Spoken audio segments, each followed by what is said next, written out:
రేవంత్ రెడ్డి గారి గురించి నేను చెప్పడం కాదు, ఈరోజు మంత్రిగా ఉన్న కోమటిరెడ్డి వెంకటరెడ్డి గారే ఓపెన్గా బహిరంగంగా పత్రికా సమావేశంలోనే చెప్పినారు. ఈయన 50 కోట్లు పెట్టి పిసిసి అధ్యక్ష పదవి కొనుక్కున్నాడు అనే మాట ఆ రోజు స్వయంగా ఈనాటి మంత్రి ఆనాటి ఎంపీ కోమటిరెడ్డి వెంకటరెడ్డి గారు చెప్పిన మాట. కానీ సరే, వెంకటరెడ్డి గారు చెప్పిన దానికి ఆ రోజు ఆధారాలు లేకపోవచ్చు, కానీ ఈరోజు ఆధారం ఉంది అంటూ ఎన్ఫోర్స్మెంట్ డైరెక్టరేట్ వారు ఛార్జ్షీట్లో స్పష్టంగా ఎవరు డబ్బులు ఇచ్చారు, ఏ పొజిషన్ అమ్ముకున్నారు, ఎన్ని డబ్బులు ఇచ్చారో కూడా స్పష్టంగా చెప్తా ఉన్నారు. ముందేమో ఆనాడు పిసిసి కోసమేమో సూటుకు ఆనాడు పిసిసి పదవి కోసం బ్రహ్మాండంగా ఆ రోజు డబ్బులు ఇచ్చి 50 కోట్లు ఇచ్చి తెచ్చుకున్నారని వాళ్ళ కాంగ్రెస్ నాయకులు చెప్పిన మాట. ఈరోజు ఢిల్లీకి ఇప్పటికి కూడా జరుగుతూ ఉన్నది ఏమంటే, తెలంగాణ అనేది కాంగ్రెస్ పార్టీకి ఒక ఏటీఎంగా మారిపోయిన మాట వాస్తవం. ఎప్పుడు డబ్బులు కావాలి అని కాంగ్రెస్ పార్టీ వాళ్ళు అనుకుంటే అప్పుడు పెద్ద ఎత్తున డబ్బులు అందిస్తూ తన పదవిని కాపాడుకుంటూ ఉన్నారు రేవంత్ రెడ్డి గారు.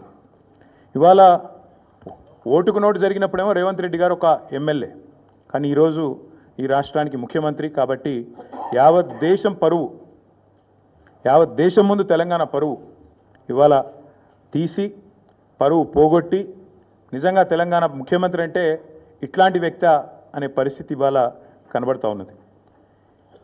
గతంలో యడ్యూరప్ప గారు కర్ణాటక ముఖ్యమంత్రిగా ఉన్నారు. ఇది నేను చెప్పేది 2020వ సంవత్సరానికి సంబంధించిన అంశం.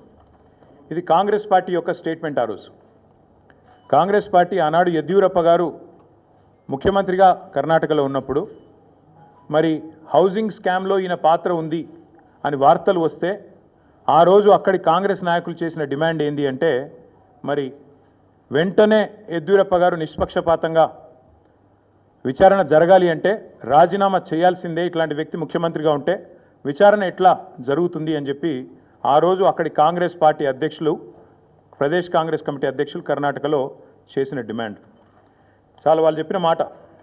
The Karnataka Congress on Thursday demanded that Karnataka Chief Minister B.S. Yediyurappa either resign or be sacked to ensure a fair investigation against him in 2019 corruption case. ఇది కర్ణాటక కాంగ్రెస్ మాట, నా మాట కాదు. ఒక విచారణ ఎదుర్కోవాల్సి వస్తే ముఖ్యమంత్రి గారు ఈదర్ ఈ షుడ్ రిజైన్ వాలంటరీలీ, స్వచ్ఛందంగా తప్పుకోవాలి, లేదా ఆయనను అర్జెంటుగా తొలగిస్తేనే నిష్పక్షపాతమైన ఎంక్వైరీ జరుగుతుంది అనే మాట వారు చెప్పిన మాట. ఇవాళ మేమంటుంది కూడా అదే.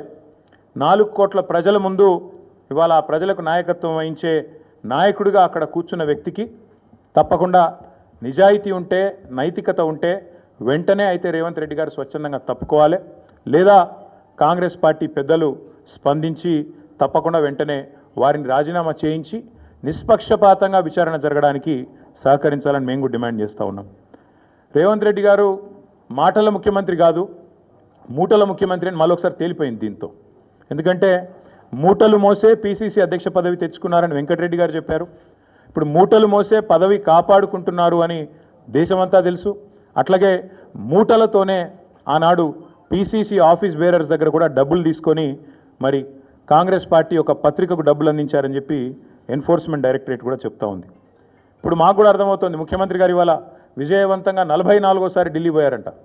16-17 నెలల్లో 44వసారి ఢిల్లీకి పోయి ఒక అరుదైన రికార్డు ముఖ్యమంత్రి గారు అయితే సృష్టించారో ఇప్పుడు మాకు అర్థమైంది ఎందుకు పోతున్నాడో ఢిల్లీ.